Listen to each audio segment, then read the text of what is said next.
Bismillahirrahmanirrahim. Setelah kita mengetahui itu, lalu apa maksudnya ketika kita berdoa Rabbana wala tahmil alaina isran kama hamaltahu ala alladziina min qablina? Kalau memang beban syariat untuk kita dengan adanya rahmat semenjak diutusnya Rasulullah pada kehidupan kita, terus artinya kita berdoa dengan doa ini untuk apa, Ustaz? Kan sudah diringankan. Ya Allah, janganlah engkau membebani kepada kami dengan beban yang berat sebagaimana beban yang engkau berikan kepada kaum sebelum kami. Kan kita sudah diringankan. Lalu fungsinya kita berdoa dengan doa ini apa? Apakah kita masih minta keringanan-keringanan lagi padahal syariat itu sudah sempurna? Maka akhirnya ketika kita sudah mengetahui betapa besarnya Allah itu memberikan kenikmatan pada kehidupan kita dengan beban syariat yang Allah sudah mudahkan untuk kita dibandingkan beban syariat yang Allah bebankan dan Allah pikulkan kepada kaum sebelum kita. Lalu kenapa kita harus berdoa dengan doa ini? Para ulama lalu menyampaikan beberapa takwil dan beberapa interpretasi. Yang pertama, Rabbana wala tahmil alaina isran kama hamaltahu ala alladziina min qablina. Artinya adalah, ya Allah, kita ini ketika berdoa, melantunkan doa ini di dalam lisan kita ketika berdoa dengan hati yang tulus, mengharapkan kebaikan.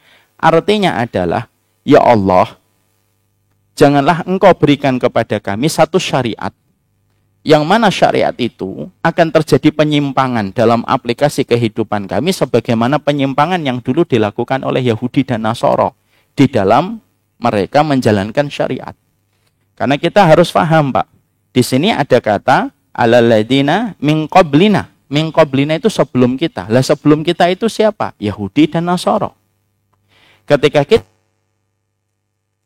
berikan kepada kami satu beban sebagaimana beban yang engkau berikan kepada kaum sebelum kami, artinya kita itu memohon kepada Allah supaya setiap syariat yang harus kita terapkan pada kehidupan kita tidak terjadi penyelewengan dan tidak terjadi sebuah proses yang tidak benar di dalam kita mengaplikasikan dalam kehidupan. Karena kaum sebelum kita, mereka itu melakukan penyelewengan di dalam mengaplikasikan syariat. Mari kita lihat apa yang kita lihat dari kalangan Yahudi. Yahudi itu, Pak, kalau kita lihat dan supaya kita bisa paham tentang doa ini, Yahudi itu punya karakter. Karakternya Yahudi itu apa? Karakternya Yahudi itu, kalau dia mendapatkan syariat itu selalu minta syariat yang berat. Ketika Allah perintahkan untuk mereka bertanya-tanya tentang sapinya kayak apa, warnanya kayak apa, umurnya kayak apa, status sapinya kayak apa. Yang ujung ketika permintaan mereka kepada syariat itu banyak, ujungnya apa? Ujungnya tidak mau mengamalkan syariat itu, walaupun penuh dengan pertanyaan ketika syariat itu diturunkan. Jadi akhirnya ketika kita berdoa Rabbana wala tahmil alaina isran Rabbana wala tahmil alaina isran kama hamaltahu ala alladziina min qablina, kita itu memohon kepada Allah supaya sifatnya Yahudi itu jangan sampai kena kepada kita. Sifatnya Yahudi itu apa? Yaitu adalah suka sekali bertanya-tanya, suka sekali mereka itu melihat syariat, tapi ujung ketika dia berinteraksi sama syariat itu ujungnya meninggalkan dan berkhianat kepada syariat setelah mereka banyak melakukan negosiasi kepada Allah. Kadang-kadang ada sifat Yahudi yang bisa jadi virusnya itu nular pada kehidupan manusia, terutama seorang muslim, karena su'ul khuluqi di penyakit buruk itu nular. Kadang-kadang ada seorang muslim ketika mendapati syariat, maka dia bertanya-tanya tentang satu syariat, tapi ujung ketika dia bertanya kepada syariat itu ujungnya ya juga tidak mengerjakan. Tapi begitu banyak sekali interaksi yang dia berikan kepada syariat itu yang kita khawatirkan. Makanya akhirnya kita menjumpai bagaimana sifatnya orang Yahudi. Orang Yahudi itu tahu ilmu, tapi tidak mau mengerjakan dan mengamalkan ilmunya. Itu yang kita khawatirkan. Kita tahu diberikan ilmunya di dalam syariat, Allah memberitahu kepada kita ini syariatnya begini, syariatnya begini, syariatnya begini. Tapi ujung ketika kita mengetahui ilmu itu, akhirnya kita yang meninggalkan syariat itu. Itu yang kepada kita. Akhirnya kita berdoa Rabbana wala tahmil alaina isran kama hamaltahu ala alladziina min qablina. Kami itu tidak mau kalau berinteraksi sama syariat itu sebagaimana interaksinya Yahudi ketika mereka berinteraksi kepada syariat. Jangan kita pikir orang Yahudi itu tidak tahu ilmu, Pak. Mereka tahu ilmu. Bahkan sampai mereka tahu tentang kesyirikan. Mereka tahu tentang perkara-perkara yang ada di dalam kitabullah, yang mereka baca, kitab Taurat, itu ada sesuai dengan apa yang mereka baca di dalam kitab Al-Quran. Tapi ujungnya ya begitu.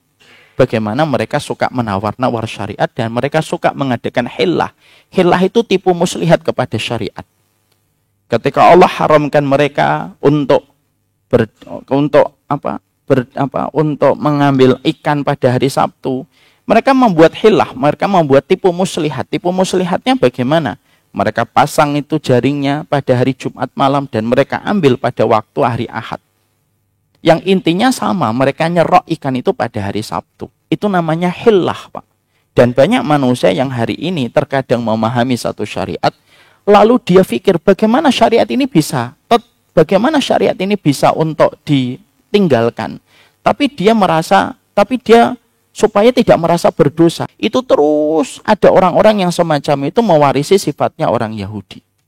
Makanya akhirnya min qablina yang ada pada ayat surat Al-Baqarah 286, ya Allah berikanlah kepada kami satu syariat yang kami itu mampu melakukannya tidak sebagaimana orang Yahudi. Mereka mengetahui syariat, mereka memahami syariat, tetapi mereka meninggalkan syariat itu. Nah, itu yang menjadi maksud ketika kita berdoa dengan doa ini. Min qablina selain Yahudi itu apa? Nasoro, Pak. Nasoro itu sifatnya apa? Dia kontradiktif dengan sifatnya Yahudi. Sifatnya Yahudi itu mereka suka menawar syariat. Kalau Nasoro, sebaliknya, mereka suka memberat-beratkan syariat. Karena mereka tanpa didasari dengan ilmu. Akhirnya apa? Akhirnya mereka contohnya tidak mau menikah. Mereka banyak membuat syariat-syariat yang berat. Yang berlawanan dan kontradiktif dengan sifatnya orang Yahudi. Maka akhirnya kita ketika berdoa dengan doa ini, kita memohon kepada Allah.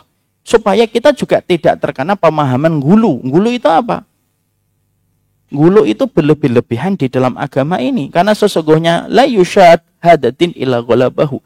Tidaklah seseorang itu mereka berlaku keras kepada agama ini, kecuali pasti perilaku ekstrim yang mereka lakukan di dalam menjalankan agama, kecuali pasti akan mengalahkan dia. Dan itu sifatnya orang Nasoro, Pak. Nasoro itu sampai mereka tidak menikah. Mereka haramkan diri mereka ketika mereka menjadi pastor, mereka tidak menikah.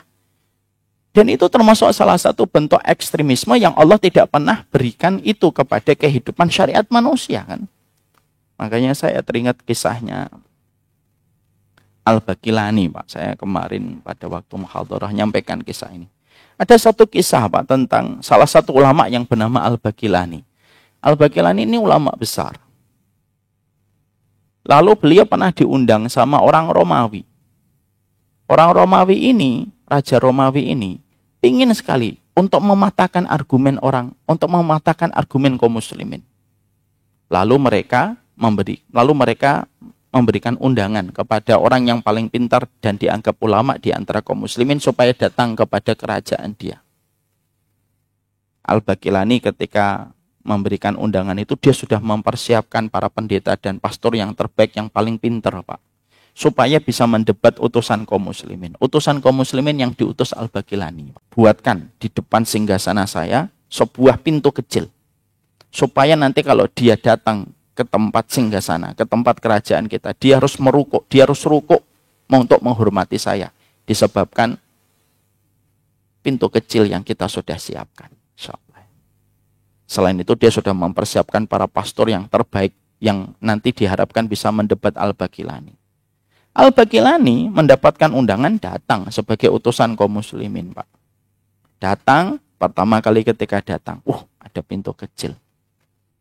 Al-Baqilani sebagai ulama yang robbani, memiliki basirah, seorang walinya Allah dilawan, Pak. Baqilani ketika menghadapi ada pintu kecil, dia tidak mau untuk rukuk. Ya, tidak mau dia rukuk kepada seorang raja Romawi.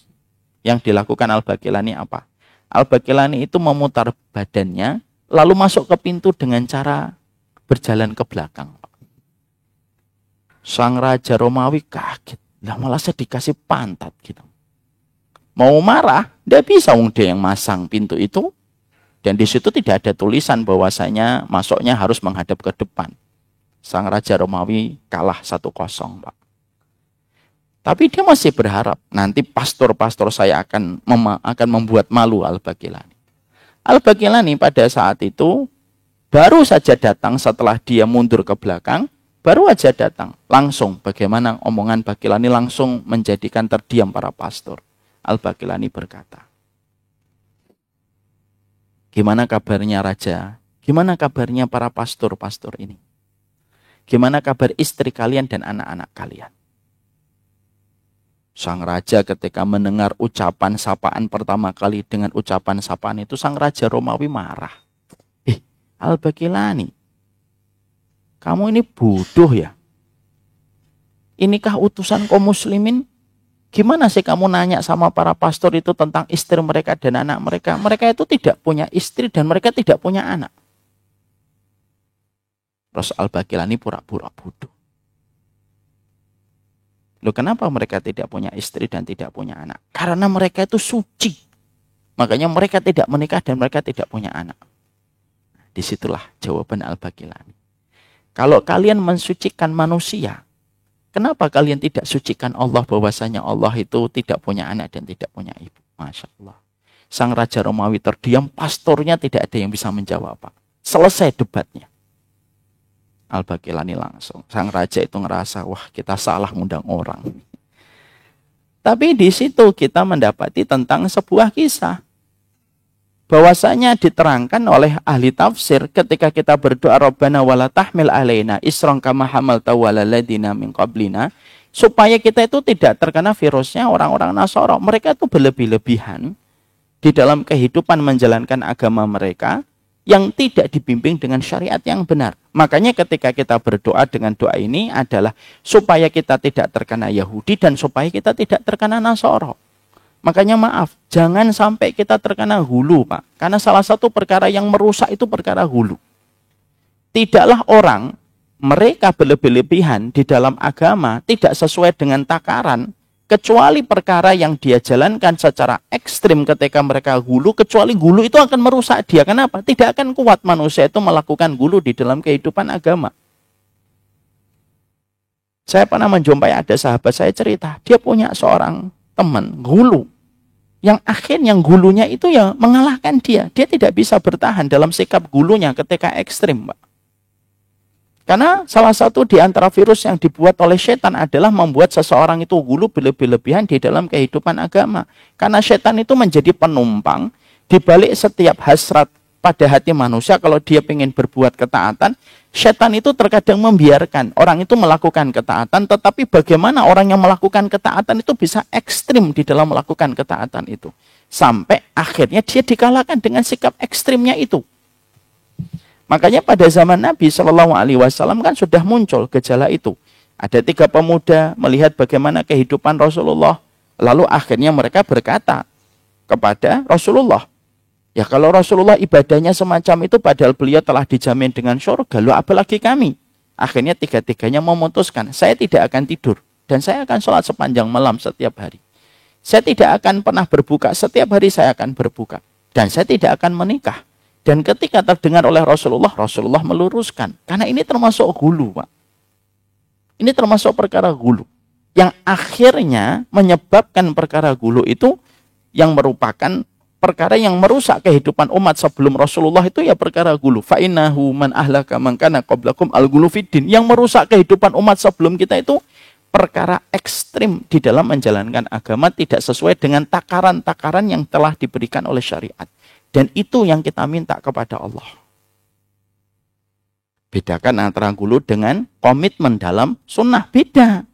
Ini ada perbedaannya. Kalau kita menjalankan agama sesuai dengan perintahnya dan sesuai dengan takarannya, itu namanya komitmen menjalankan ketaatan.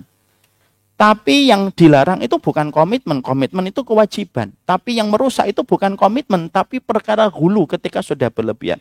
Perkara mubah diharamkan, perkara yang Allah halalkan diharamkan. Itu tidak boleh. Contoh, Mengharamkan dunia itu termasuk perkara ghulu. Dia sengaja tidak mau menikah itu termasuk perkara ghulu. Perkara-perkara mubah yang asalnya diperbolehkan oleh Allah, disuruh diperbolehkan makan daging, kita haramkan, kita nggak mau makan daging, itu juga bisa termasuk perkara ghulu.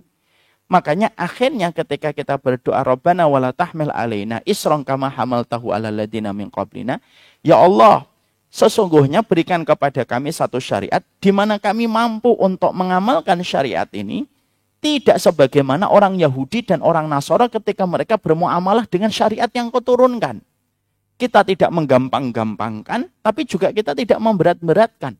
Dan kita memohon kepada Allah supaya kita tidak sampai terjatuh dalam dua virus itu pada kehidupan kita di dalam berinteraksi kepada syariat. Ya Rabbi syukran, hadaita qalbi syukran.